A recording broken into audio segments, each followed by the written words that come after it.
Game days for me are the highlights, and everyone generally just seems to start off the day, everyone supports each other, motivates each other, so yeah, for me it's a highlight. So amongst staff, obviously everyone's going to be nervous, especially if it's like a big game or what have you, or that kind of environment, but ultimately we have to help build the atmosphere, I would say. So it all comes from the players. If they're feeling nervous, we're going to feel nervous, but we just can't show that. So we want to put them at ease, make them feel like they're comfortable and in a place where they're going to do well and achieve. So. Yeah. What's it like that 30 seconds before the whistle blows to start the match?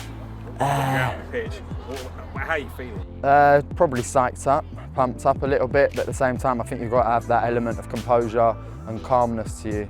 It kind of starts the day before, like the preparation, like preparing your kit, eating right from the night before, getting the right sleep. Yeah. And especially if it's an away game, you have to get enough sleep. I like to just take every day as it comes. I wouldn't sit in a, like I take every day. You don't try and get in the zone, yeah, no. super focused? No, I wouldn't.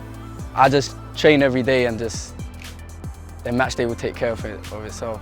How do you prepare mentally? Like, are you focused? Are you like in the zone, don't talk to anybody? Sometimes like music helps me focus, and yeah, mainly music to be honest, like on the way to the match. On the way to the game I play a bit of music in the car, and then obviously when we get to the ground we have a DJ in the dressing room, so that's all taken care of itself. You have a DJ in the dressing room? Well, you know, one of the players is designated DJ, so yeah, that'll be going on, and yeah, really I'll just have I wouldn't say I'm superstitious and have a routine, but I do have a routine, and I'll just try and be relaxed before a game.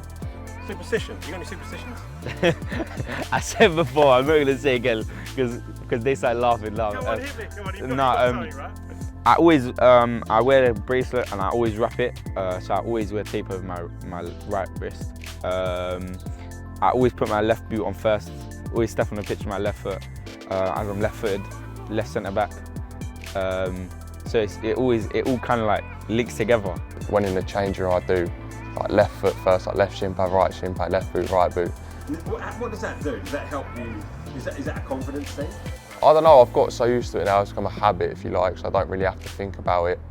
But no, it is something like, it does make you feel a bit better, like more prepared and whatever. It's a weird thing, but I do it. Mentally, whether we've won, whether we've lost, obviously, once you've won, people can't wait to play the next game. Sometimes if you've lost, it's not quite the same buzz, but we're fortunate here. We've got a bunch that don't get too high and don't get too low, and that very much comes from the manager.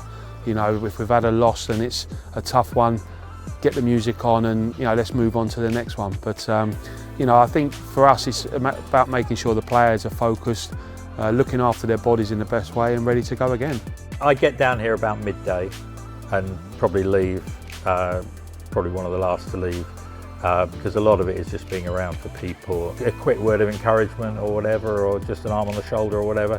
And you know, certainly in some seasons there've been a few players who like to pray before a game, so I always lead them in a prayer, and that's quite interesting because you can have Christians and Muslims together, you know, but it's just a quick prayer and a lot of that I think is about settling their heads before the game. Before the pandemic, I'd only missed one Sutton United match in 17 years. Wow.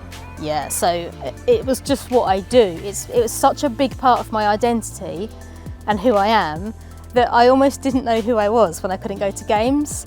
We kind of coped. I mean, I say we because it's a very together thing. I mean, my friends are Sutton United are my friends. And the fans that I normally watch games with, we had like a little chat group, we'd have the phones out, we'd watch the games in the live stream.